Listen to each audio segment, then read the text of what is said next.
इकडे बघू शकता अशा उन्हामध्ये अशा गरमीमध्ये स्वयंपाक चालू आहे। टाईम सांगितलं तर दुपारचे 3 वाजलेले आहेत। जसं तुम्ही अगोदरच्या व्हिडिओमध्ये बघितलं आम्ही लग्नाच्या कार्यक्रमात गेलेलो होतो आणि आल्यानंतर साड्या वगैरे चेंज केल्या आणि अगोदर मी इकडे स्वयंपाकाला सुरुवात केलेली आहे।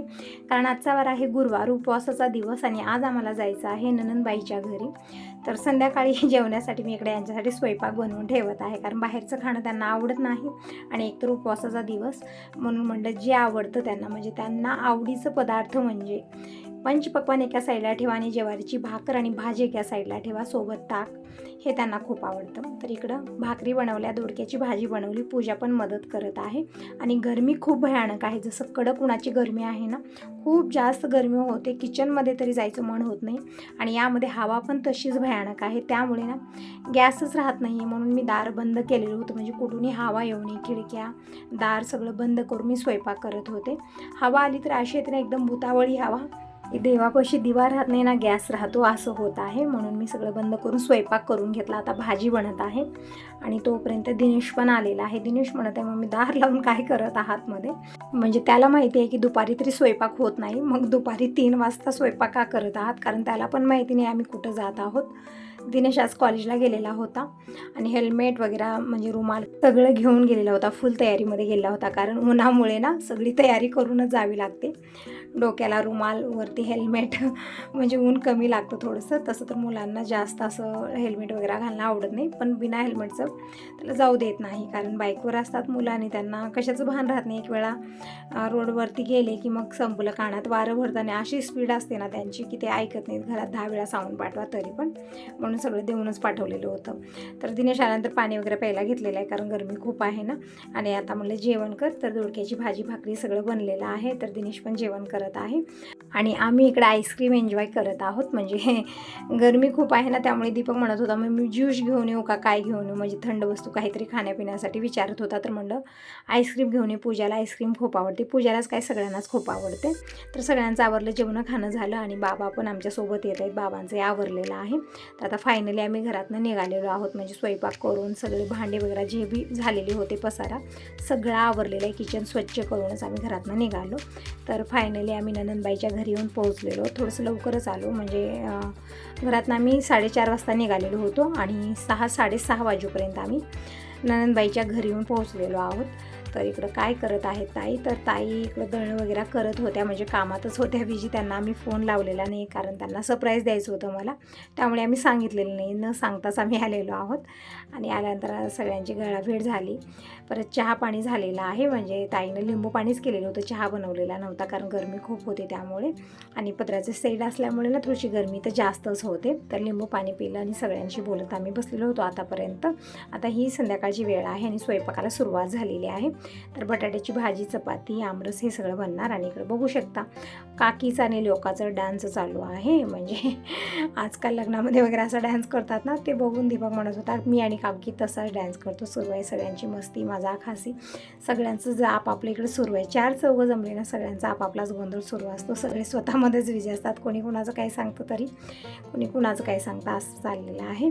तर अगोदर तर सगळ्यांसाठी कलिंगड चिरलेलं होतं, तर सगळ्यांनी कलिंगड एन्जॉय केलं। थोड्या वेळ हवेशीर बाहेर बसलेलो होतो आणि ताईचं जे नवीन घरची बांधकाम झालेली आहे, आम्ही तिकडे गेलो होतो वरती, म्हणजे छान थंड हवा आहे आणि वरती गेल्यानंतर खाली यायचं अजिबात मन नव्हतं, पण आता स्वयंपाकही करायचा होता।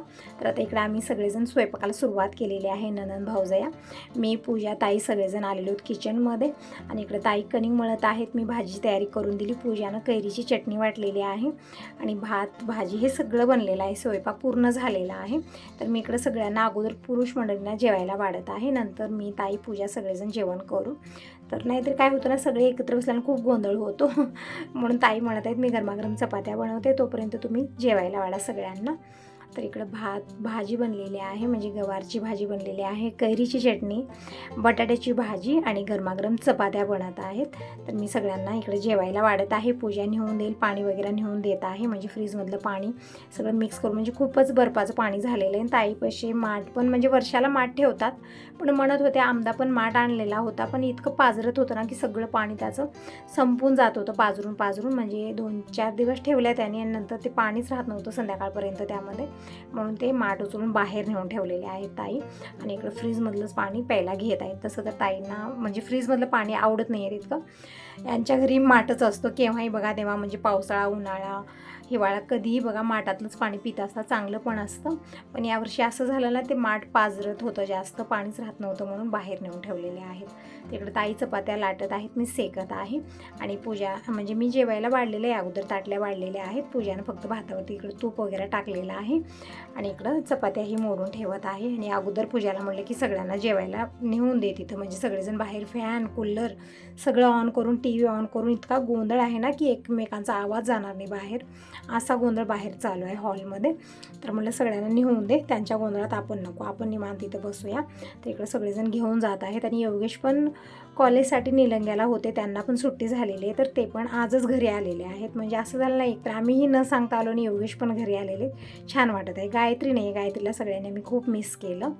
तर कालचा दिवस असा गेला. रात्री ना झोपायला थोडासा लेट झालेला होता, म्हणजे सगळ्यांची आमची चर्चा सुरू होती, त्यामुळे रात्री 11 साडे 11 वाजलेले होते. तोपर्यंत आम्ही सगळेजण बोलत बसलेलो होतो. आणि आता ही सकाळची वेळ आहे. सगळ्यांना गुड मॉर्निंग, श्री स्वामी समर्थ. तर ताईची इकडं पारशी कामं सुरू झालेली, अंगणाचं झाडणं पुसणं सगळं चालू आहे. चुलीला पोत्र घातलेले, म्हणजे चुली तर बाहेर केलेली आहे ताईने. तर हे जे गार्डन आहे ना यांचं, म्हणजे बघू शकता इथं खूप सुंदर असं वातावरण झालेलं आहे, एकदम थंड हवा. आणि इकडं झाडं लावलेली ना, त्यामुळे खूप थंड हवा आहे. ते पाणी पण दिलेलं आहे. इकडं गरमीमध्ये छान वाटतं इकडं हवेशीर बसून स्वयंपाक करायला. तर ताई चुलीवरती थोडासा स्वयंपाक, म्हणजे भाकरी वगैरे, चपात्या, हे सगळं चुलीवरती होतं. बाकीचं जी भाजी, भात, चहा पाणी जे आहे ते गॅसवरती होत असतं आतमध्ये, कारण गरमीच्या हिशोबाने ठीक वाटतं की चुलीवरतीच बनवावं. पण एक असतं ना, छोट्या मोठ्या वस्तू भाजी वगैरे बनवायचं, सगळे मसाले डबे हे ते बाहेर आणा, परत आतमध्ये नेऊन ठेवा, त्यामध्ये एरझाऱ्या खूप होतात, म्हणून ते सगळं आतमध्ये होत असतं. फक्त भाकरी, चपात्या जी आहे, भात वगैरे ते चुलीवरती होतो. तर तिकडे एक चूल घातलेली आहे तिकडच्या साईडला. ताईचं जे नवीन घरचं बांधकाम झालेलं बघू शकता इकडं. तिकडे एक चूल घातलेली आहे, तिकडं पाणी ठेवलेले गरम होण्यासाठी. आणि इकडे जी चूल घातलेली यावरती स्वयंपाक बनत आहे. तर तिकडचे 2 लाकडं मी पेटवलेले आणले आणि इकडं चुलीमध्ये टाकलेले आहेत. वरी गौऱ्या वगैरे लावलेले आहेत, म्हणजे चूल निवांत पेटत राहील. आणि यावरती भात, आणि आज पुरणपोळ्या बनणार, त्यासाठी डाळ पण इथंच ठेवायची आहे. ताईचं इकडं झाडणं पुसणं झालेलं आहे, अंगणात पाणी शिंपलेलं आहे. आणि रांगोळी वगैरे काढत आहे. ताई तिकडच्या कामाला लागलेली, आणि मी इकडे आलेली आहे, जिथे पाणी तापवायला ठेवलेलं आहे तिकडं. आणि पाणी काढून देत आहे सगळ्यांना आंघोळीसाठी. तसं तर आता जास्त गरम पाणी लागत नाही आहे, पाणी थोडंसं कोमट असलं तरी पण ठीक वाटत नाही. तर थंड पाण्यानं आंघोळ करायला ठीक वाटतं आहे गरमीच्या हिशोबानं, कारण गरमी खूप जास्त आहे. आणि इकडे तुरी वगैरे ठेवलेली आहे ताईनं डाळीसाठी. तर ते तुरी वाळू घालण्याचं काम होत आहे. बाहेरी भैया घेऊन जात आहे, तिकडे उन्हाला टाकत आहे तुरी, म्हणजे आज तुरीची डाळ पण बनणार. तर ताईच्या जरा सुरू आहेत, कुणाला काय लागतं काय नाही. आता आम्हाला काही भेटत नाही आहे, तर सगळं ताईला विचारत असतो. मग ताईची धावपळ सुरू आहे. आणि दीपक, दिनेश, योगेश सगळेजणच वरती झोपलेले होते. तर सगळेजण आता एक एक जण उठत आहेत, म्हणजे लेट खूप झालेला आहे. ऊन पण छान आलेला आहे. टाईम सांगितलं आता 7:30-8 वाजलेले असतील. आणि दीपकची नजर पडली इकडं वरती, म्हणजे ताईच्या घरासमोरच झाड लावले त्यांनी आंब्याचं. आणि आंबे असे लागले तर भरभरून बघू शकता इकडं आंब्याचे घोष लटकत आहेत, जसं अंगूरचे असतात ना तसेच खूप जास्त आंबे लागलेले आहेत यावर्षी. आणि म्हावळ पण बसलेला आहे तिथं. तर दीपकला ते म्हावळ मारायचं होतं, म्हणजे ताजं म्हावळाचं मध खायला भेटेल आज. तर दीपक वरती गेलेला आहे, म्हणजे गौरीचं जे धूर असतं ना ते गौरीच घेऊन गेलेलं, म्हणजे धूर केल्याने सगळ्या माशा उडून जातात आणि ते म्हावळ काढता येतं. तर ही एकदम सोपी पद्धत आहे म्हावळ मारण्याची, म्हणजे एकही माशी चावणार नाही आणि व्यवस्थित म्हावळाचं मध काढून घेता येतं. तर इकडे ताई बनवत आहेत सगळ्यांसाठी चहा, म्हणजे दूध पण आत्ताच आलेलं आहे. ताईचे जनावरं शेतात राहतात, तर भाऊ सकाळीच गेलेले होते शेताकडे आणि दूध काढून घेऊन आलेले आहेत. तर इकडं आता चहा बनत आहे सगळ्यांसाठी. आणि जसं आपल्या घरी झालं होतं ना, लायटर चालत नव्हतं काही दिवस, मी पण असंच काडीपेटीनंच गॅस पेटवत होते. पण नंतर लायटर आणलं मी. असं काड्या खूप लागतात आणि कचरा पण खूप वाटतो, पण ताईचंही लायटर चालत नाही, त्यामुळे काडी डबीनं जिकडं गॅस ऑन करत आहेत. आता इकडं आमची सगळ्यांची चर्चा सुरू आहे. आणि काल मी ब्रेड हे आणलेलं होतं, तर ते सगळं ताटलीमध्ये काढून घेतलेलं आहे. ताईकडे चहा बनवत आहे. तसं तर दीपक, दिनेश चहा घेत नाहीत, आजही घेत असतो आणि योगेश पण घेतात चहा. तर सगळ्यांच्या हिशोबानं इकडे चहा बनलेला आहे. दिनेशला इकडे हळदीचं पाणी प्यायचं असतं सकाळी सकाळी, तर ते पाण्याचा गिलास घेऊन हिंडत आहे की आत्या पाणी गरम करून द्या. तर पातेल्यामध्ये टाकून दिलेलं आहे. तर थोडंसं कोमट पाणी करून त्यामध्ये हळदी पावडर टाकून पित असतो दिनेश. आणि त्याची तब्येत पण आजकाल थोडीशी अशीच चालेल, ठीक नाही आहे, दवाखान्यात पण दाखवून आणलेलं आहे. तरी पण दिनेशला खोकला, सर्दी हे सगळा त्रास होत आहे. तर इकडे पाणी मी काढत आहे, म्हणजे बाबांसाठी पाणी ठेवलेलं आहे आयुर्वेदिक काढा टाकून याच हांड्यामध्ये. तर पाणी मी गाळून घेत आहे कळशीमध्ये, म्हणजे म्हणजे दिवसभर पिण्यासाठी, कारण आता गरमीमुळे ना खूप जास्त पाणी, कितीही पाणी प्या, जेवण कमी पण पाणी जास्त लागतं.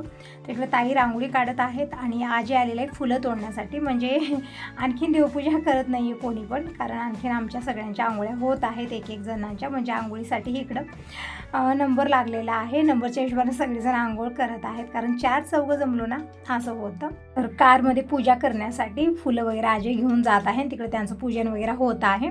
आणि इकडे बघू शकता दीपकला चढलेला आहे आंब्याच्या झाडावरती ते गौरी घेऊन, आणि मवाळ इकडे मारण्याचं काम सुरू आहे त्याचं. आणि 1-2 फाटे पण तोडलेले, म्हणजे त्याच फाटेला ते मवाळ होतं, म्हणजे त्याला कैऱ्या नव्हत्या, फक्त मवाळ बसलेलं होतं. तर ते फाटा तसाच तोडून आणलेला आहे, एकही माशी चावलेली नाही. आणि इकडं बघू शकता जास्त मोठा गड्डा बनवलेला नव्हता, छोटासा होता, तर तेच काढून घेतलेलं आहे. आणि सगळ्यांसाठी आज ताजं म्हावळाचं मध खायला भेटलेलं आहे. तर सगळ्यांनी म्हावळ खाल्लं, म्हणजे जसं खोकला सर्दी हा त्रास होतो ना, तर सकाळी सकाळी उपाशी पोटी म्हावळाचं मध खायचं, म्हणजे यांना थोडंसं आराम भेटतं. दिनेशला तेच म्हणले की आता ताजं हे म्हावळाचं मध आहे तर थोडंसं खाऊन घे, म्हणजे सर्दी खोकला खूप छान रामबाण उपाय आहे घरगुती, म्हणजे औषध वगैरे घेऊन कंटाळा आला ना तर म्हावळाचं मध थोडंसं खायचं आणि छान ताजं पण होतं.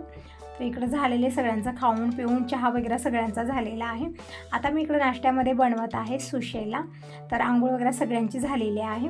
ताई म्हणत आहेत सगळ्यांसाठी सुशेला बनवा, तोपर्यंत ताई बाहेरची कामं आवरत आहेत. आणि इथं गावामध्ये हनुमान मंदिरामध्ये प्रसाद बनलेला आहे, तर सगळे प्रसाद घेण्यासाठी जाणार आहेत. तर ताई म्हणत आहेत की सगळ्यांसाठी सुशेला करा, सगळेजण नाश्ता करतील आणि थोड्या वेळामध्ये मंदिरात सगळेजण प्रसाद घेण्यासाठी जातील. आणि आज पुरणपोळ्या बनणार, तर दुपारी निवांत स्वयंपाक बनणार आहे, म्हणजे 2-3 तरी वाजणार आहेत, कारण काल आम्ही आलेलो आहोत आणि आज जायचा विचार होता, पण ताई म्हणत आहेत की आज जाऊ नका, आज एक दिवस राहावा आणि उद्या सकाळी लवकर जावा. आणि मला आता जायचं आहे सोनलकडे. तर मी विचार केला की आज इव्हनिंगला निघूया आणि सोनलकडे एक दिवस राहूया. आणि त्यानंतर मला रोहिणीकडे पण जायचं आहे, आणि तिथेच रोहिणीच्या गावापाशीच ननंदबाईचं गाव आहे, तर त्या ननंदबाईलाही भेटायला जायचं आहे. तर विचार केला की आज निघूया आणि मग सगळ्यांना भेटत उद्या परवाला मी परत घरी जाईन. पण ताई म्हणत होत्या की आज एक दिवस राहावा आणि उद्या सकाळी लवकर जावा, आणि सगळ्यांना भेटणं पण होईल आणि घरी जायला पण तुम्हाला वेळ राहणार आहे, कारण इव्हनिंगला गेलं तर आता अंधार पण पडणार आहे असं त्यांचं म्हणणं होतं. ठीक आहे म्हणलं, तर आज एक दिवस आमचा इथंच मुक्काम आहे, उद्या जाणार आहोत. तर निवांत आज दिवसभर हीच धावपळ आमची सुरू आहे. तर सुशेला बनलेलं आहे, सगळ्यांनी पोटभर नाश्ता केला आणि थोड्या वेळानं मंदिरात जाणार आहे सगळेजण प्रसाद घेण्यासाठी. आणि इकडं मी आता भात बनवत आहे, म्हणजे ताई म्हणत होत्या की गॅसवरतीच बनवा सगळं, पण इथं हवेशीर छान वाटत आहे. आतमध्ये खूप गरमी होत होती, पण इथं थंड हवा आणि खूप छान वातावरण झालेलं आहे, छान अशी थंड हवा येत आहे आणि इथं ऊन पण नाही आहे. आणि नवीन हे विटा वगैरे आणून ठेवलेत, म्हणजे आणखीन वरती बांधकाम करायचं आहे, तर ती विटा इथंच ठेवले, त्यामुळे थोडीशी अडचण वाटत आहे. अगोदर ही जागा खुली होती आणि छान वाटत होतं, पण ती इटा ठेवल्यामुळे थोडंसं असं वाटत आहे. तर असं इकडं चुलीला छान जाळ लागलेला आहे. चूल एक वेळ पेटली ना पूर्ण स्वयंपाक झटपट होतो, अगदी मिनटामध्ये, जास्त वेळ लागत नाही शिजण्यासाठी. तर इकडं भात बनलेला आहे आणि ही जी ठेवलेली होती ना ती वरती काय म्हणतात त्याला, ती घडगी, ती खूप जोरात पोळली. मला वाटलं ती थंड आहे, पण ती नवीन घेतलेली आहे, खूप जाड होती आणि ती थंड झालीच नाही. तसंच हाताने मी काढले आणि चटका बसला हाताला. तर असं भात तरी बनलेलाच आहे. आणि इकडं पुरणासाठी डाळ पण कुकरला लावलेली आहे, म्हणजे कुकरला तेल आणि निरमा लावलेला आहे, म्हणजे कुकर क्लीन करायला जास्त वेळ लागणार नाही, जी ही काळपटपण आहे पटकन जातो. आणि त्यानंतर डाळ टाकलेली आहे, डाळ छान शिजलेली आहे. तर अगोदर मी कट काढून घेतलं आणि गूळ टाकून इकडे पुरण बनवत आहे, मस्त चुलीवरती पुरण बनत आहे.